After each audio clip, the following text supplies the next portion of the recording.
Hello everyone, a warm welcome on the channel and this is Neelam Gehlot, your reasoning mentor. आज के इस छोटे से session में हम बात करने जा रहे हैं कि हाउ टू कवर और how to clear IBPS SO 2024। इस साल 2024 में IBPS SO अगर स्पेशलिस्ट ऑफिसर बनने का सपना हमने देखा है तो उसकी तैयारी कैसे की जाए कि ये फर्स्ट अटेम्प्ट में आपका ये सिलेक्शन हो जाए। और आज है मदर्स डे। इस मदर्स डे के मौके पे मैं आप सभी लोगों को और सभी मदर्स को हैप्पी मदर्स डे ज़रूर बोलना चाहूँगी और इसके साथ शुरू करूँगी आज का सेशन। सबसे पहले ये सेशन उन सभी एस्पिरेंट के लिए इम्पॉर्टेंट होगा जो सभी इस साल 2024 में फर्स्ट टाइम, स्पेशली उन स्टूडेंट के लिए ये बहुत बहुत इम्पॉर्टेंट होगा जो पहली बार इस एग्ज़ाम की तैयारी में लगे हैं। जो सेकंड टाइमर है या थर्ड टाइमर उनको फिर भी सारी चीज़ें पता है और कहीं ना कहीं लेवल ऑफ एग्जामिनेशन पता होता है, बट वो हमारे फर्स्ट टाइमर जो एस्पिरेंट्स हैं जिनको कुछ जानकारी भी नहीं है, साथ में गाइडेंस भी नहीं और साथ में पता भी नहीं कि शुरू करें तो कैसे करें, तो उनके लिए तो बहुत इंपॉर्टेंट होने वाला। तो सेशन को जरूर लाइक कीजिएगा अगर आपको अच्छा लगे और साथ ही साथ सेशन को शेयर जरूर कीजिएगा। तो चलिए आगे बढ़ते हैं और मैं सीधे आप लोगों को लेके चलती हूँ इन्फॉर्मेशन की तरफ कि क्या क्या चीज़ है। बट उससे पहले अगर आपने चैनल को अभी तक सब्सक्राइब नहीं किया है तो do subscribe the channel. Also अड्डा 24/7 एप्लीकेशन जिसमें आपको बहुत सारा फ्री कंटेंट मिलता है उसको भी जरूर आप डाउनलोड कीजिए। अब सबसे पहली बात आगे बढ़े, ये मेरा इंट्रोडक्शन है, आप इसको देख सकते हैं। आगे बढ़ते हैं। मेरा एक सेशन होता है जो आपके इसी चैनल पर होता है शाम को 8:30 बजे। ये कम्प्लीटली फ्री सेशन है, ये कम्प्लीटली फ्री सेशन है। रोज आपका ये 8:30 बजे शाम को होता है, मंडे टू फ्राइडे। और इस सेशन का आप सभी लोग हिस्सा बन सकते हैं अपनी रीजनिंग को इम्प्रूव करने के लिए, प्रैक्टिस करने के लिए। आगे लेके चलूंगी मैं आप लोगों को। तो बात शुरू होती है आपके IBPS के कैलेंडर रिलीज होने से। IBPS ने 2024 का कैलेंडर बहुत पहले आपके फरवरी मंथ में ही रिलीज कर दिया था, जिसमें आपके इस साल के सारे एग्जामिनेशन मेंशन्ड है। जितने भी आपके RRBs के एग्जाम है, PO है, क्लर्क है, स्पेशलिस्ट ऑफिसर है। तो बात हम करने जा रहे हैं स्पेशलिस्ट ऑफिसर एग्जामिनेशन की।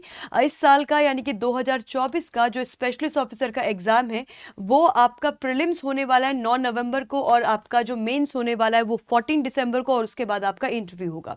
अगर मैं बात करूं 9 नवंबर की, तो नवंबर के मंथ में आपका एग्जाम होने वाला है, फर्स्ट वीक में होने वाला है। तो नवंबर का मंथ छोड़कर अभी हम मई 12 पर हैं और मई के हिसाब से अगर मैं आपकी बात करूं अक्टूबर तक की, तो इन हैंड हमारे पास टोटल अभी 5.5 मंथ्स है। ठीक है, आपके पास आधा महीना मई का बचा है, फिर आपके पास जून, जुलाई, अगस्त, सितंबर, अक्टूबर। Yes, we have 5.5 months. अभी हमारे पास 5.5 महीने का समय है।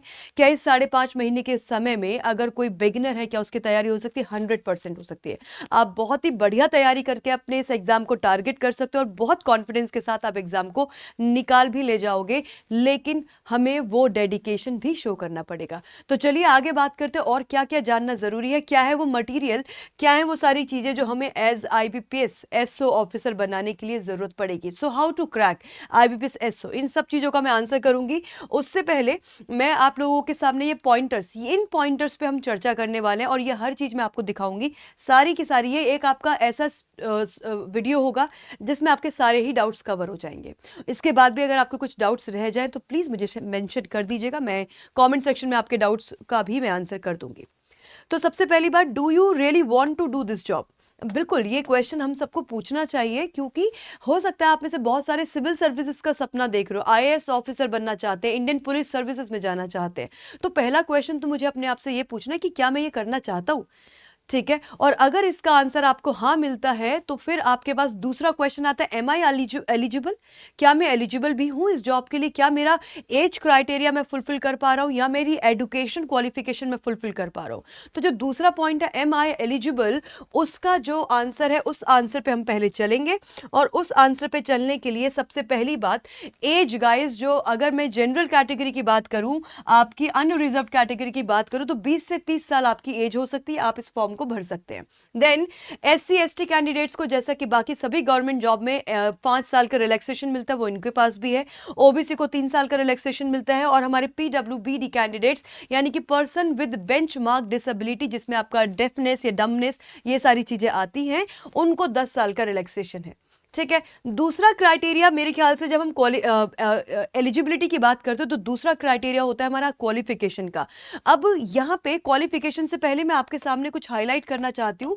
ये जो आपकी आईबीपीएस स्पेशलिस्ट ऑफिसर, इस जॉब का नाम है स्पेशलिस्ट ऑफिसर, यानी कि आप किसी एक स्पेशल टास्क के लिए हायर किए जाते हैं। ये जो बैंक्स हैं ये आपको किसी स्पेशल टास्क के लिए आपको अपने ऑर्गेनाइजेशन का हिस्सा बनाना चाहती है। जैसे कि अगर आपने एग्रीकल्चर में अपनी डिग्री ली है, आपने एनिमल हस्बेंड्री में आपने 4 साल का अपना डिग्री कोर्स किया है, आपने फिशरी में किया है, आपने पीसी कल्चर में किया है, आपने किया है आपके एग्रीकल्चर में किया है, तो उस केस में आप असाइन होते हैं as agriculture field officer. Bank के बहुत सारे काम होते हैं, एग्रीकल्चर से रिलेटेड बैंक लोन देती है, बहुत सारे जो भी एग्रीकल्चर फार्म से रिलेटेड लोग हैं, फार्म्स होते हैं, लैंड्स होते हैं, उनसे रिलेटेड भी तो बैंक बहुत सारे वो करती है ना, लोन्स पास होते हैं और कितनी सारी चीजें होती हैं, आप सब समझते हैं, राइट। तो वो सभी चीजों के लिए एक हम ऐसे ऑफिसर को हायर करते हैं जो एग्रीकल्चर से रिलेटेड टास्क को देखता है। उसी तरीके से यहाँ पे आईटी ऑफिसर, अरे बैंक है, इतना बड़ा सिस्टम है, कोडिंग होती है, बहुत सारे सॉफ्टवेयर बनाए जाते हैं, बहुत सारी डिबगिंग देखी जाती है, बहुत सारे एरर्स आ जाते हैं, बहुत सारी चीजें होती हैं जो एज आईटी, यानी कि जो आपके आईटी ऑफिसर का मतलब है जिन्होंने अपनी इंजीनियरिंग कर रखी है। और इंजीनियरिंग में भी बहुत सारे कोर्सेज होते हैं, जैसे कि इलेक्ट्रॉनिक्स से किया है आपने, कंप्यूटर साइंस से किया है आपने, जो है इलेक्ट्रॉनिक्स एंड कम्युनिकेशन से किया है, टेलीकम्युनिकेशन किया है। तो अगर आपने इंजीनियरिंग की डिग्री की हुई है, अगर आपका ग्रेजुएशन इंजीनियरिंग में हुआ है, तो आप आईटी ऑफिसर बन सकते हैं। अगर आपने एग्रीकल्चर से रिलेटेड अपने 4 साल का डिप्लोमा, 4 साल की डिग्री करी है, तो आप एग्रीकल्चर फील्ड ऑफिसर बन सकते हैं। अगर आपने एचआर पर्सनल ऑफिसर आप बनना चाहते हैं, क्योंकि ये एएफओ, आईटी ऑफिसर, एचआर या पर्सनल ऑफिसर या मार्केटिंग ऑफिसर या लॉ ऑफिसर या राजभाषा अधिकारी, ये 6 पोस्ट निकालता है बैंक स्पेशलिस्ट ऑफिसर के अंतर्गत। अब जो तीसरा है आपके पास एचआर, या मैं बोलूं जिसको पर्सनल ऑफिसर, उसके लिए आपका पोस्ट ग्रेजुएट होना जरूरी है। यस, ग्रेजुएशन के साथ साथ यहाँ पे पोस्ट ग्रेजुएशन आपसे मांगी गई है। फिर अगला आता है मार्केटिंग ऑफिसर। मार्केटिंग ऑफिसर अगर आप बनना चाहते हो तो आपने अपनी ग्रेजुएशन फुल तो कर रखी है, ग्रेजुएशन के साथ साथ आपने फुल टाइम या तो एमबीए कर रखा हो, या फिर आपने पीजीडीबीए का 2 साल का कोर्स कर रखा हो, या फिर आपने पीजीडीबीएम कर रखा हो। तो ये सारे कोर्सेज आपके 2-2 साल के 2 इयर्स के होने चाहिए। लॉ ऑफिसर, अगर आप लॉ में आपने अपनी डिग्री ली है, यानी कि अगर आपने एलएलबी कर रखा है और एलएलबी करने के साथ साथ आप एनरोल्ड होने चाहिए as an advocate in the bar council. तो अगर मैंने अपनी ग्रेजुएशन में एलएलबी किया था और मैं अपने आप को अगर बार काउंसिल में एनरोल करा लूं एज एन एडवोकेट, तो यस, आप लॉ ऑफिसर की पोस्ट के लिए अप्लाई कर सकते हैं। देन सिक्स्थ पोस्ट हमारे पास आती है राजभाषा अधिकारी। राजभाषा अधिकारी के लिए आपका पोस्ट ग्रेजुएट होना जरूरी है। अब पोस्ट ग्रेजुएट या तो आप हिंदी में हो सकते हैं या फिर आप संस्कृत में हो सकते हैं। अगर आप हिंदी में पोस्ट ग्रेजुएट हैं, ठीक है, अगर आपने पोस्ट ग्रेजुएशन अपनी हिंदी में करी है, तो उस केस में ग्रेजुएट लेवल पर आपने क्या कर रखा हो, आपके पास ग्रेजुएट लेवल पे English one of the subject होना चाहिए। आपके सारे सब्जेक्ट में ग्रेजुएशन लेवल पे इंग्लिश आपका वन ऑफ द सब्जेक्ट्स होना चाहिए। और अगर आपने अपना पीजी यानी कि पोस्ट ग्रेजुएशन संस्कृत भाषा में किया है, अगर हमने अपना पोस्ट ग्रेजुएशन संस्कृत भाषा में किया है, तो उस केस में आपके ग्रेजुएशन में आपके पास इंग्लिश और इंग्लिश के साथ साथ हिंदी, ये दोनों सब्जेक्ट्स होना ज़रूरी है। ठीक है, आई होप अब ये सारी बातें आपको बहुत अच्छे से क्लियर हो गई होंगी। तो ये 6 पोस्ट हैं जिनके लिए आप अप्लाई कर सकते हो as per your graduation and post graduation in some cases. तो चलिए आगे बढ़ते हैं, आगे बात करते हैं कि ये तो पहला पॉइंट मेरा क्लियर हुआ, मेरा दूसरा पॉइंट क्लियर हुआ। अब तीसरा पॉइंट आता है मैम एग्जाम पैटर्न क्या। मैं आपको सामने एग्जाम पैटर्न की बहुत सारी बातें नहीं करूंगी, मैं आपको सीधे एग्जाम पैटर्न दिखाऊंगी, क्योंकि क्लैरिटी लेना बहुत ज़रूरी है गाइस। क्योंकि अभी मैंने पहले तो मैंने अपने आपसे एक क्वेश्चन पूछा कि क्या मैं ये करना चाहता हूँ, फिर मैंने दूसरा क्वेश्चन पूछा कि अच्छा क्या मैं एलिजिबल हूँ, करना तो चाहता हूँ लेकिन क्या मैं एलिजिबल हूँ। अगर ये सारी बातें आपकी हाँ में आती है, तो फिर अब तीसरा पॉइंट आता है कि एग्जाम पैटर्न क्या है, किस तरीके का एग्जामिनेशन आएगा, कहीं यूपीएससी जैसा बहुत टफ तो नहीं आने वाला है, तो वो जानना जरूरी है। तो तीसरा आपका जो इंपॉर्टेंट पॉइंट हो जाता है वो हो जाता है आपका एग्जाम पैटर्न। अब पेपर मेरा आपका सिलेक्शन होगा 3 तरीके से, ठीक है। सिलेक्शन में पहले आप प्रीलिम्स देंगे, प्रीलिम्स के मार्क्स नहीं जुड़ते हैं, ये क्वालिफाइंग होता है। ठीक है, ये क्या है, ये क्वालिफाई करना है आपको। तो पहला फेज आपका प्रीलिम्स है, फिर आपके पास मेंस का एग्जाम आपको देना है, इससे मेरिट आपकी बनती है, यानी कि मार्क्स इसी से बनेंगे, मेरिट बनेगी आपकी इससे। ठीक है, उसके बाद इसके बाद मेंस के बाद आपका तीसरा फेज आता है जिसको हम बोलेंगे इंटरव्यू।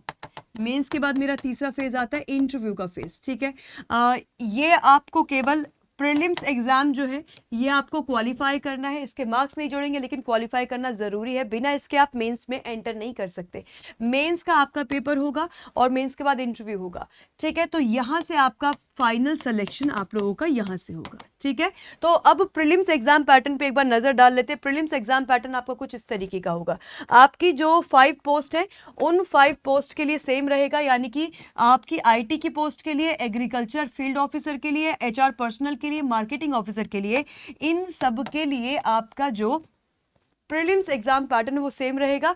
आपकी आने वाली इंग्लिश, आपकी आने वाली है रीजनिंग, और रीजनिंग के साथ साथ क्वांट, सबके 50-50 क्वेश्चन होंगे, लेकिन इंग्लिश में 50 क्वेश्चन का वेटेज आपका 25 नंबर रहने वाला है और बाकी का 50-50। सो टोटल मेरे पास 150 क्वेश्चन होंगे 125 मार्क्स के, जहां पे कम वेटेज है आपके इंग्लिश का। तो जिनको लगता है कि मैम इंग्लिश हमारी थोड़ी सी वीक है, उतनी स्ट्रांग नहीं है, तो उनके लिए यहाँ पे एक एज है, क्योंकि वो बाकी सब्जेक्ट्स में मेहनत करके और बेहतर नंबर ला सकते हैं।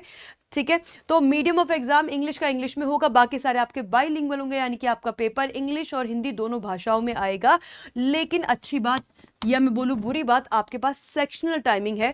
ये विंडो आपकी 40 मिनट के लिए, यानी कि 40 मिनट के टाइम में ही आपको इंग्लिश के 50 क्वेश्चन करने हैं, 40 मिनट के टाइम में ही आपको रीजनिंग के क्वेश्चंस बनाने हैं, और 40 मिनट में ही आपको क्वांट के, आपके पास एक्स्ट्रा टाइम नहीं होगा। 40 मिनट खत्म होते ही आपका जो विंडो है वो दूसरे सेक्शन पे पहुंच जाएगा। ठीक है, नाउ एक और क्वेश्चन आप स्टूडेंट के दिमाग में होगा कि मैम क्या इसमें नेगेटिव मार्किंग है? जी हाँ, नेगेटिव मार्किंग भी है हमारे इस एग्जाम में। There is a negative marking. Okay, ये भी है। ठीक, अब आगे बढ़ते हैं। अब बात करते हैं जो हमारे 2 पोस्ट रह गए, कौन सा, एक लॉ ऑफिसर का रह गया और एक राजभाषा अधिकारी का। तो लॉ और राजभाषा अधिकारी में ये बदलाव है कि क्वांट नहीं आएगी, आपकी मैथ्स नहीं आएगी। मैथ्स की जगह पे आपका आ जाएगा general awareness with special preference to banking industry. तो यहाँ पे आपका क्वांट ना होकर आपकी जनरल अवेयरनेस पूछी जाएगी, जिसमें स्पेशल रेफरेंस दी जाएगी किसको, बैंकिंग से रिलेटेड या बैंकिंग इंडस्ट्री से रिलेटेड। वही है 150 क्वेश्चन, 125 मिनट और 120 मिनट का time, 40 minute 40 minute 40 minute, same बाकी सारी चीजें रहेंगी। और इसके अलावा नेगेटिव मार्किंग आपकी इसमें भी है, तो नेगेटिव मार्किंग जो है वो आपकी इसमें भी होगी। अब आते हैं मेंस के एग्जाम पैटर्न पे। मेंस का एग्जाम पैटर्न आपकी सारी पोस्ट के लिए सेम है, लेकिन राजभाषा अधिकारी के लिए थोड़ा सा अलग है। ठीक है, तो राजभाषा अधिकारी के लिए थोड़ा सा अलग, बाकी 5 की 5 पोस्ट के लिए सेम रहेगा, उसको भी देख लेते हैं। तो ये आपका law officer, IT officer, agriculture field officer, HR के लिए, मार्केटिंग के लिए, इन 5 पोस्ट के लिए सेम रहने वाला है। क्या रहने वाला है, आपने जो ग्रेजुएशन और पोस्ट ग्रेजुएशन में नॉलेज गेन करी है, जो आपने अपनी डिग्री में पढ़ा है, समझा है, आईटी में आपने अपनी जो सॉफ्टवेयर स्किल्स सीखे थे, सारा आपने सिलेबस पढ़ा था, एग्रीकल्चर पढ़ते वक्त जो आपने सारी चीज़ें पढ़ी थी, वही सारी बातें, वही सारी चीज़ों को हम बोलते हैं प्रोफेशनल नॉलेज, और वो आपके एग्जाम में पूछा जाएगा मेंस में। नंबर ऑफ क्वेश्चन 60 होंगे, 60 मार्क्स के होंगे, हिंदी और इंग्लिश दोनों भाषाओं में आपका ये क्वेश्चन पेपर पूछा जाएगा, और समय आपको मिलेगा 45 मिनट्स। नेगेटिव मार्किंग आपके यहाँ पर भी होगी। तो ये आपका पेपर आएगा मेंस का। अब इसके अलावा अगर मैं आपसे बात करूं तो जो हमारा, मैंने बताया था कि राजभाषा अधिकारी का आपका थोड़ा अलग रहने वाला है, तो राजभाषा अधिकारी में सब कुछ सेम है। प्रोफेशनल नॉलेज ऑब्जेक्टिव टाइप का पेपर रहेगा, 45 क्वेश्चन, 45 क्वेश्चंस यहाँ से आएंगे, लेकिन क्योंकि राजभाषा अधिकारी हैं तो भाषा से रिलेटेड है, और जब भाषा से रिलेटेड चीज़ होगी तो आपसे कुछ लिखवा कर भी आपके लिखने की क्षमता को भी देखा जाएगा, पोटेंशियल को आंका जाएगा। तो उसमें आपके 2 क्वेश्चन जो हैं वो आपकी प्रोफेशनल नॉलेज से होंगे, लेकिन वो डिस्क्रिप्टिव फॉर्म में होंगे, आपको लिखकर उसका आंसर बताना पड़ेगा। इंग्लिश हिंदी आप चूज कर सकते हैं अपना मीडियम। यहाँ पे आपको 30 मिनट्स और यहाँ पर भी आपको 30 मिनट्स का टाइम मिलेगा, समय मिलेगा। तो आई होप हमने जो एग्जाम पैटर्न की बात की थी वो हमें अब अच्छे से क्लियर हो गया होगा। तो ये तो है आपका क्या एग्जाम पैटर्न। अब ये सारी बातें समझते हुए, अब जब मुझे ये सारी चीज़ें क्लियर हो चुकी हैं कि एलिजिबिलिटी आपको क्लियर हो गई, आपको एग्जाम पैटर्न क्लियर हो गया, अब आपको देखनी है नेक्स्ट लास्ट ईयर की कट ऑफ, लास्ट ईयर की कट ऑफ देखना ज़रूरी है क्या मैम? बिल्कुल ज़रूरी है। क्यों? क्योंकि लास्ट ईयर की कट ऑफ आपको ये बताएगी अभी कि एग्जैक्टली लेवल क्या है मेरे एग्जाम का, है ना? लेवल क्या है मेरे एग्जाम का, मुझे क्या समझना है, राइट? किस लेवल पे मुझे इस एग्जाम को क्लियर करना पड़ेगा, कितने नंबर मुझे मिनिमम लाने पड़ेंगे, कितने नंबर मुझे ज़्यादा लाने पड़ेंगे कि मैं मेरिट का हिस्सा बन सकूं, मैं इस एग्जाम में सिलेक्शन ले सकूं। तो जो हमारी कट ऑफ्स हैं लास्ट ईयर की, उन कट ऑफ पर हम आते हैं। और कट ऑफ गाइज आप लोगों की लास्ट ईयर की कुछ ये हैं। तो 2023 की कट ऑफ मैं आपके सामने मैंने रखी है, ठीक है? 2023 की आपकी कैटेगरी वाइज कट ऑफ है यहाँ पे, और ये आपकी प्रीलिम्स कट ऑफ है, ठीक है? ये क्या है, अगर आप चाहते हो कि मैम मेंस की कट ऑफ भी बताइए तो मुझे कमेंट सेक्शन में जरूर बताइएगा, मैं आपको लिए मेंस की कट ऑफ पर भी एक सेशन में ले आऊंगी। फिलहाल प्रीलिम्स की है। अब आईटी ऑफिसर पोस्ट के लिए जिन्होंने अप्लाई किया था उसकी अनरिजर्व्ड की जो कट ऑफ गई वो 39.47 गई है। Now this is what, this is out of 100, ठीक है? फिर एग्रीकल्चर फील्ड ऑफिसर की जो है वो 66.67 है। राजभाषा अधिकारी की जो गई थी वो 59.73 गई थी। लॉ ऑफिसर की जो गई वो 55.33 गई है। एचआर पर्सनल ऑफिसर की 53.27। मार्केटिंग ऑफिसर की गई है आपकी 55.67। तो ये आप लोगों की कट ऑफ गई है लास्ट ईयर की 2023 की। इससे आपको ये समझना है कि this is the level of the examination, आपको यहां पर पहुंचना होगा। अब मैं इसके आगे बढ़ती हूँ, तो अगला हमारा पॉइंट क्या है? अगला पॉइंट मेरा है, मेरे ख्याल से अगला पॉइंट हमारा है अंडरस्टैंड दी सिलेबस गाइस। अब ये तो पता चल गया कि अच्छा ठीक है, इतने नंबर मुझे अचीव करने, ये मेरा सेट टारगेट है, ठीक है? और मेंस का भी टारगेट हम सेट कर लेंगे इसी तरीके से उसकी कट ऑफ के बेसिस पे। प्रीलिम्स का मुझे समझ में आ गया कि अच्छा प्रीलिम्स मेरा नवंबर में होना, मुझे इस तरह का मुझे जो है इतने लेवल के मेरे को अपने, और जो लास्ट ईयर की कट ऑफ है ना उनमें हमेशा 4-5 नंबर जोड़ के रखिएगा, 5 नंबर ऊपर लेके चलिएगा आप, ठीक है? चलिए, अब मेरा अगला, अब मैंने क्या किया, मैंने ये सब समझ लिया, मैंने सारी सामग्री इकट्ठी कर ली। अब मेरा काम शुरू हो जाएगा किसका? प्रिपरेशन का।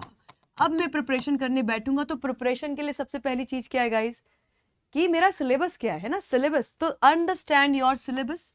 सिलेबस समझने से के साथ साथ क्या केवल सिलेबस समझना जरूरी नहीं? अब सिलेबस में तो लिखा है एनिमल हस्बेंड्री, ठीक है? तो एनिमल हस्बेंड्री तो मैम हमने 4 साल पढ़ी थी, ठीक है? अब मैं क्या ऐसा उसमें से कौन से कॉन्क्रीट चीजें हैं, कौन से टॉपिक का कौन से सब्जेक्ट्स उसके अंदर हैं वो 4 साल के डिग्री कोर्स में, जहां से ज्यादा चीजें पूछी जाएंगी? क्योंकि मेंस के पेपर में मेरिट बनानी है प्रोफेशनल नॉलेज से।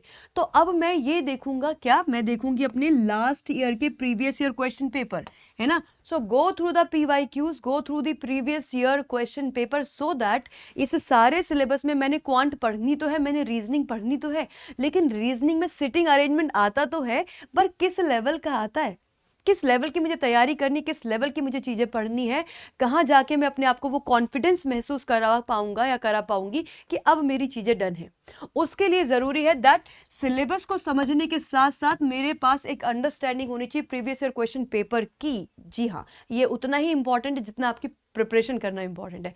तो PYQs को देखेंगे आप, और उसके बाद 7th पॉइंट आता है that start with the concepts and then work on the speed. हमेशा पहले आपके पास 5.5 महीने का टाइम है, अगर आप आज से शुरू करते हैं, हमेशा पहले आप अपने कॉन्सेप्ट्स, अपने फंडामेंटल्स को मत छोड़िए, क्योंकि फंडामेंटल्स क्लियर होते हैं ना तो आप कैसा भी क्वेश्चन बना ले जाओगे।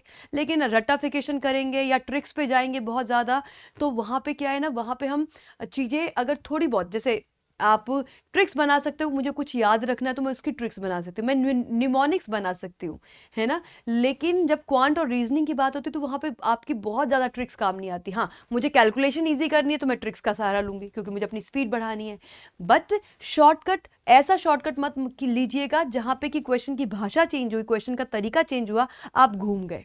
तो फंडामेंटल्स को पकड़ के रखिए, पहले उसी को हमें बेस्ट करना है, प्रिपेयर करना। उसके बाद हम प्रैक्टिस से अपनी क्या करते हैं, स्पीड बढ़ाते हैं। हम प्रैक्टिस से अपनी क्या करते हैं, स्पीड बढ़ाते हैं।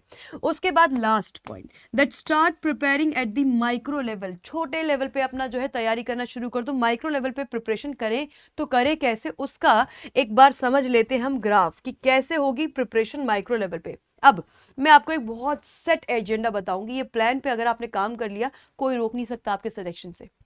और वो सेट एजेंडा क्या है वो मैं आपको बताती हूँ। सपोज करो आपने प्रीलिम्स की तैयारी करना शुरू किया, ठीक है? आपने प्रीलिम्स की तैयारी करना शुरू किया। अब मैंने 1 टॉपिक कवर किया, जैसे ही मैंने पहला टॉपिक कवर किया, एक टॉपिक कवर किया, तो मेरा काम क्या हो जाएगा, मैं उस टॉपिक का टॉपिक टेस्ट दूंगा। और टॉपिक टेस्ट आप एक मत दीजिए, आप 2 से 3 टॉपिक टेस्ट दीजिए। इससे आपकी स्पीड बढ़ेगी। इससे क्या होगी, इससे आपकी स्पीड इंक्रीज होगी।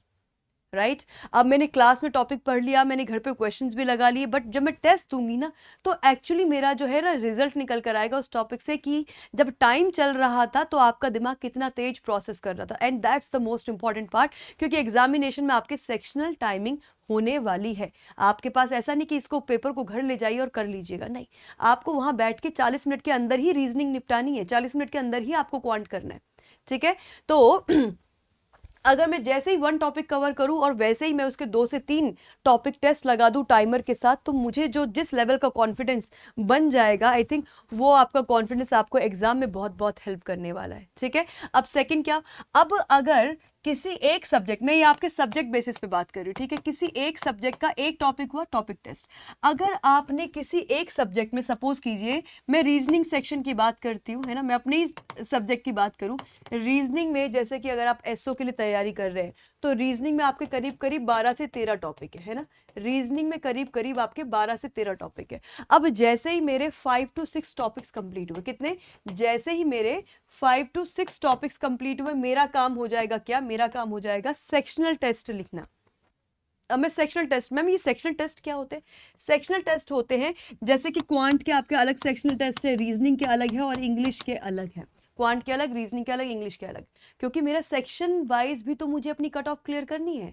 आपको ये पता होगा ना कि आपको सेक्शन वाइज कट ऑफ भी क्लियर करनी है और ओवरऑल कट ऑफ भी क्लियर करनी है, ताकि आप ओवरऑल उस एग्जाम को क्लियर कर सके। तो रीजनिंग सेक्शन में आपको कुछ मिनिमम नंबर लाने ही होंगे जिससे कि आप रीजनिंग में पास हो गए। क्वांट में कुछ मिनिमम नंबर लाने ही होंगे। तो क्वांट में सपोज करो मेरी रीजनिंग बहुत अच्छी है मैम, मैंने 50 में से 50 नंबर मैं ले आया, और इंग्लिश मेरी जो है वो भी ठीक ठाक है, उसमें भी मैंने अच्छा कर लिया, लेकिन क्वांट में मैं 2 ही नंबर ला पाया हूँ। तो क्या, और भले ही से आपके वहां पे टोटल कट ऑफ आपकी 75 आ जाए, टोटल मार्क्स आपके 75 आ जाए, लेकिन अगर क्वांट में आपके 2 नंबर आए हैं तो आपका वो पेपर क्लियर नहीं माना जाएगा। इसलिए सेक्शन वाइज प्रैक्टिस करना बहुत जरूरी है, इसलिए आपके आते हैं सेक्शनल टेस्ट। अब सेक्शनल टेस्ट में आपको पता चलेगा कि पूरा रीजनिंग का जब सेक्शन आता है तो वो 40 मिनट में आपकी परफॉर्मेंस क्या है। तो that is why the sectional test are important. कब दे सकते हैं, जब आप 5 से 6 टॉपिक आपके पूरे हो गए, आप सेक्शनल टेस्ट पे आ सकते हैं। फिर लास्ट में आता है कि व्हेन योर एंटायर सिलेबस, जब आपके ऑल टॉपिक्स आर डन, जब आपके सभी टॉपिक्स हो गए हैं, तो मैं मॉक टेस्ट करने पे शुरू मैं कर सकती हूँ मॉक टेस्ट की तैयारी। अब अगर कोई, बहुत सारे बच्चे पूछते हैं कि मैम मॉक टेस्ट लिखने का सही टाइम क्या होता है, देखिए मॉक टेस्ट आप हमेशा अपने एग्जाम से 1.5 मंथ्स बिफोर शुरू कर दीजिए। 1.5 महीना पहले आप अपने मॉक टेस्ट लिखना शुरू कर दीजिए, प्रॉपर मॉक टेस्ट, क्योंकि जब 1.5 महीना पहले मैं अपने मॉक टेस्ट लिखना शुरू करूंगी तो मुझे बहुत सारी अपनी गलतियां पता चलेंगी, बहुत सारी कमियां समझ में आएंगी, बहुत सारे ऐसे एरियाज होंगे जो आपको कॉन्फिडेंट फील कराएंगे। कहीं पे लगेगा कि अच्छा कॉन्सेप्ट में ही क्लैरिटी नहीं है, कहीं पे लगेगा कॉन्सेप्ट तो क्लियर है पर स्पीड नहीं बन रही। ये सारी चीजें अगर आप टाइम रहते पहचान पाएंगे अपने लिए, तब जाके आप इसमें इंप्रूव कर पाएंगे। तो ये जो है, ये आपका फुल फ्लेजेड एक मैंने आप लोगों के लिए ये पॉइंटर फॉर्म में आपके सामने मैं लेकर आई हूं। अगर हम इस चीज को फॉलो कर लेते हैं, है ना, अगर हम इस चीज को फॉलो कर लेते हैं तो आपके सिलेक्शन से आपको कोई रोक नहीं सकता। 5.5 महीने का टाइम है, 5.5 महीने के टाइम में ये स्ट्रैटेजी है, ये सारी चीजें आपको चाहिए, और इन सारी चीजों के साथ अगर जब हमें तैयारी करना शुरू आप करेंगे तो फिर आपका सिलेक्शन निश्चित है, 100% श्योर है। इसी के साथ साथ अगर आप के पास ये सारा मटेरियल है, ये सारी चीजें हैं, तो आप डेफिनेटली अपने आप से तैयारी कीजिए, कोई प्रॉब्लम नहीं है। लेकिन अगर नहीं है तो क्या करना है वो मैं बताऊंगी, और एक मोटिवेशन कोट के साथ मैं यहाँ पे अपनी चीज को मैं एक यहाँ पे बात बोलना चाहूंगी कि दैट पुश योर सेल्फ, है ना, push yourself because no one else will do it for you. अगर जर्नी आपकी है, ड्रीम आपका है, सपना आपका है, तो मेहनत भी हमें ही करनी पड़ेगी, मेहनत भी आपको करनी पड़ेगी।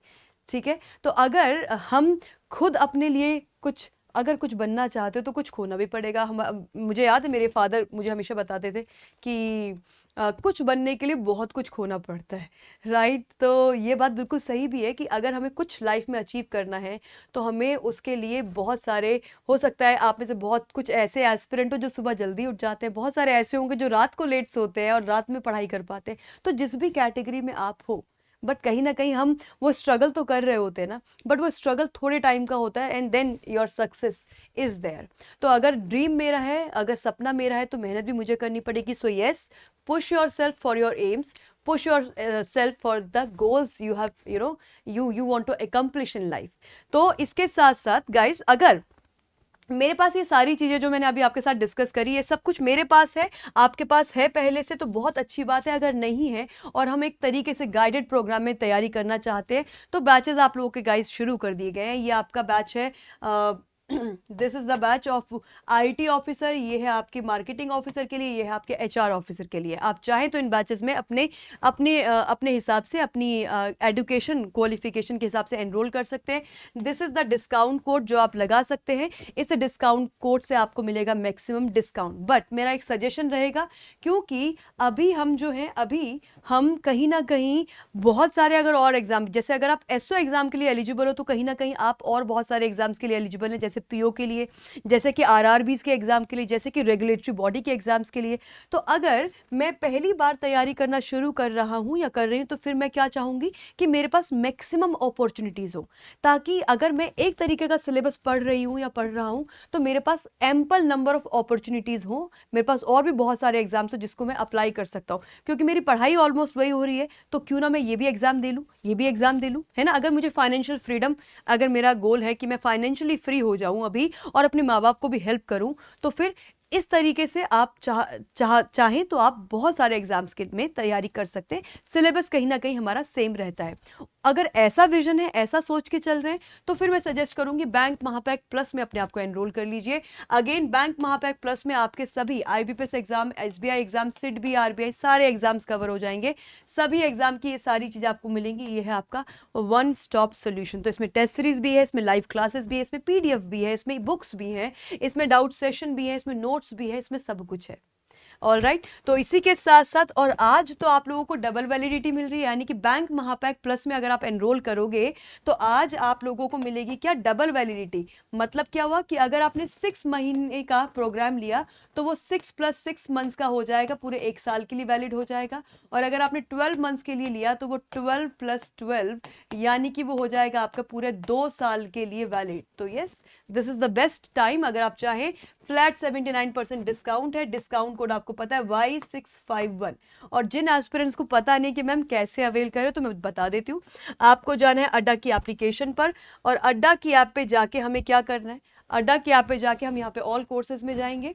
ऑल कोर्सेज में हम सेलेक्ट करेंगे यहाँ रेगुलेटरी बॉडी एसओ एग्जामिनेशन को, और इसमें मैं अपने आप को बैंक महापैक में लेके जाऊंगी। बैंक महापैक में जाकर हम यहाँ पर ऐसे क्लिक करेंगे, और ये इन दोनों ऑफर्स की मैं बात करती हूँ, 6 + 6 मंथ्स एंड 12 + 12 मंथ। आप जैसे आपको ठीक लगे वैसे आप कर सकते हैं।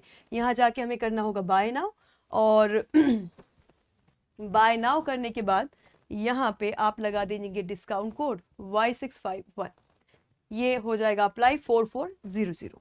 So this is the fees. और इसी के साथ a very very happy Mother's Day to all the mothers out there, and all the very best guys। अगर आप सोचते हो, अगर आप ड्रीम करते हो, और आप उसके लिए मेहनत करने को भी तैयार हो, और आपके पास सारी चीज़ें भी हैं प्रिपरेशन के लिए, तो यस, आपको सिलेक्शन से कोई नहीं रोक सकता। बट शुरू कर दीजिए अपनी इस जर्नी को। और इसके अलावा भी अगर आपको कोई डाउट रह गया है, जो कि पॉसिबल है कि कुछ मैंने क्वेरीज आपकी नहीं आंसर करी हूँ, तो प्लीज़ मुझे कॉमेंट सेक्शन में बताइएगा, कॉमेंट करके बताइएगा। मैं I will be happy to answer all your queries. Thank you everyone, take care, bye.